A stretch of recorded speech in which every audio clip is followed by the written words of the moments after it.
Hello বন্ধুরা, কেমন আছেন? আশা করি ভালো আছেন। আজকে আমি এসেছি আমাদের গ্রামের মাঠে। একটু ভিউটা দেখিয়ে দে।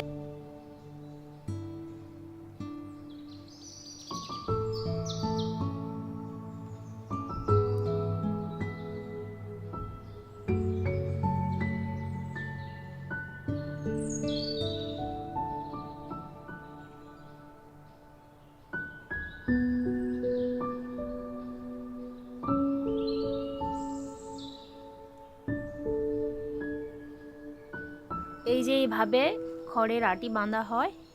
কৃষকেরা এই আটি ভালো করে বেঁধে শুকনো করতে দেয় ধানগুলোকে। এরপর ওই যে দূরে দেখতে পাচ্ছ, ওই যে চানগুলো, এগুলোকে চান বলে আমাদের গ্রামে। এরকমভাবে দেওয়া থাকে যাতে ধানগুলো খুব ভালো করে শুকনো হয়। এরপর ধান ঝাড়া মেশিন আছে, সেই মেশিনে দিয়ে এই সমস্ত খড় থেকে ধান আলাদা করে ফেলা হয়।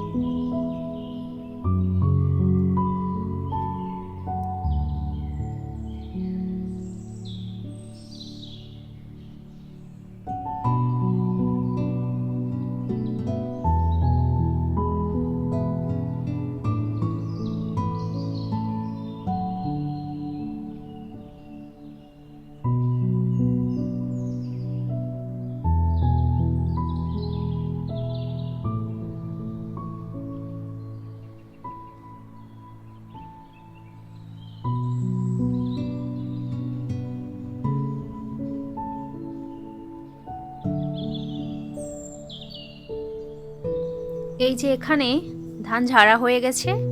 এবার ধান থেকে যে আগড়া আগড়া বলে ওইগুলোকে বের করে নেওয়া হচ্ছে। এবার ধানগুলোকে বস্তায় ভরে বাড়ি নিয়ে যাবে। এবার প্রচুর কষ্ট করতে হয় কিন্তু এই ধানগুলোকে বের করে নিয়ে গিয়ে বাড়িতে গিয়ে রেখে তারপর সিদ্ধ শুকনা করে তারপর কিন্তু চাল হয়। প্রসেসটা কিন্তু অনেক বড়।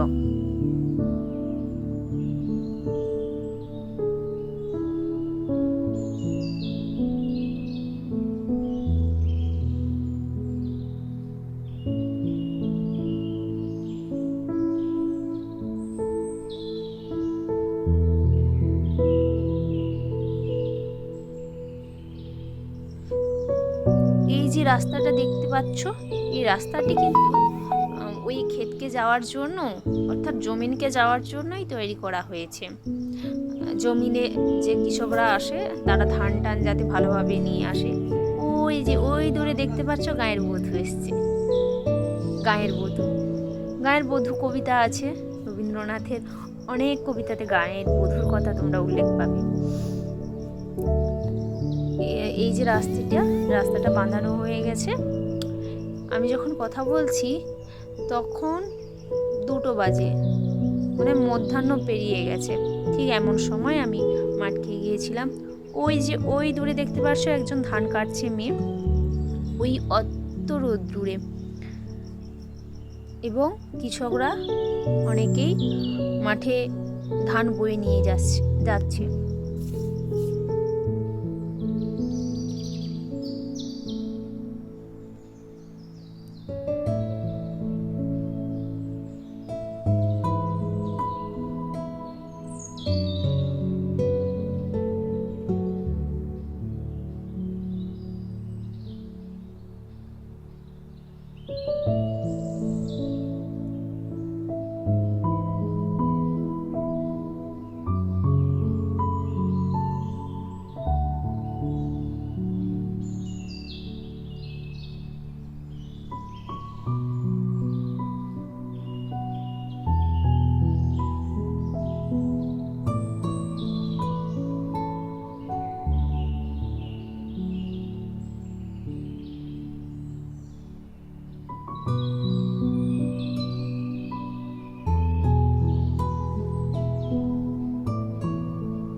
কেমন করে এই গাঁয়ের কৃষকরা ফসল উৎপাদন করে? অনেক অনেক কষ্ট হয়, প্রচুর কষ্ট হয় আমাদের জন্য, আমাদের পেটের খাওয়ারের জন্য অনেক কষ্ট করে ওনারা। আমার এই গ্রামের এই ভিডিওটি আপনাদের কেমন লাগলো কমেন্টে জানাবেন এবং আমার পাশে থাকবেন। সকলে খুব ভালো থাকবেন।